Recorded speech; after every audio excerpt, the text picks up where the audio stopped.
ABC News political analyst. He's in Austin, Texas. Good morning, Matt Dowd.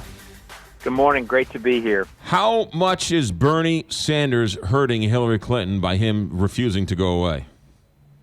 Well, I think what Bernie Sanders has done, Bernie Sanders isn't the cause of Hillary Clinton's problems. He's a symptom of the problems, which is that she's a incredibly vulnerable candidate in the course of this. As we've shown in the general election, she's disliked and distrusted by a majority of the country, actually very similar to what Donald Trump is in the course of this. And so I think Bernie Sanders has highlighted some of her liabilities as opposed to created them in the course of this. But it's a problem for her because she can't fundamentally turn 100% towards the general election until she's sort of dispatched Bernie in the course of this. But as this goes on, Bernie Sanders are turning into sort of Donald Trump violent protesters, which doesn't look good, and it plays out. And how much does that hurt the Democratic Party? Well, everybody, as you know, and I think we've talked about it, everybody thought it was going to be crazy in Cleveland at the GOP convention, but who knows what's going to happen in Philadelphia now at the Democratic convention. It looks like it's going to be much more unified and much more kumbaya, it seems, during the Republican convention than it is during the Democratic convention. So I think that is something I think they're very aware of. They know they have to figure out a way to get control of, figure out a way to bring that together. But right now it doesn't look like Bernie Sanders nor his supporters look like they're in any mode to sort of join hands and go together. All right, Matthew Dowd, which leads me to the $64,000 question, which is this. You know that 8 years ago, they made up, Clinton and Obama's people made up, and they came home. But this is a new world. How many of these Bernie Sanders voters will say, you know what? Donald Trump aligns more with what I'm thinking, and I hate Hillary. So how many Sanders voters vote for Trump when it's all said and done? Well, I think that the real question, I think there will be a few, but I think it's a bigger question and bigger problem for Hillary is that how many will just not show up? How many of the younger voters will just not come?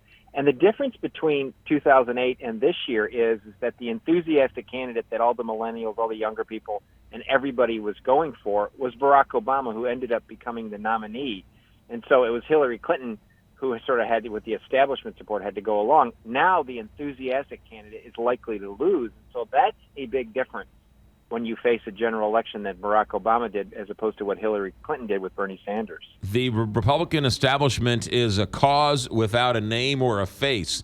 How come nobody wants to step up to take the mantle of the establishment for the Republicans?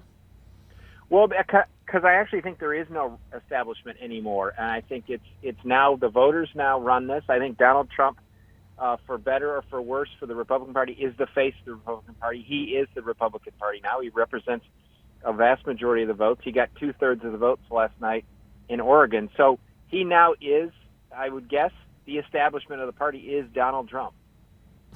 So where does the Mitt Romney wing of the party go? Where does the Bill Kristol wing of the party go? Well, that's, I think, a really good question. I think that in the aftermath of this election, regardless of how it turns out, I think there's a question: does a new party form? Do the Republican Party change? I think that there is no place right now in the current Republican Party for the Mitt Romney, Bill Kristol folks.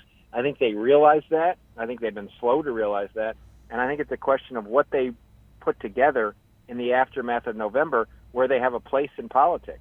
Matthew Dowd, do you see the Romney wing and the Clinton wing coming together in any form of a new party? No, I think that's unlikely. I could see that it split. I could see this whole thing in the next 5 years split into four parties, actually.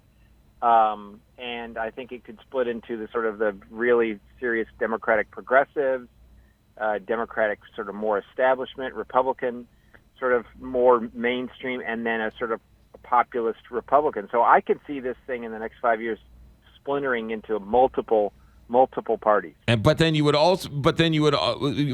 end up having four different candidates, and every election to be thrown into the House of Representatives.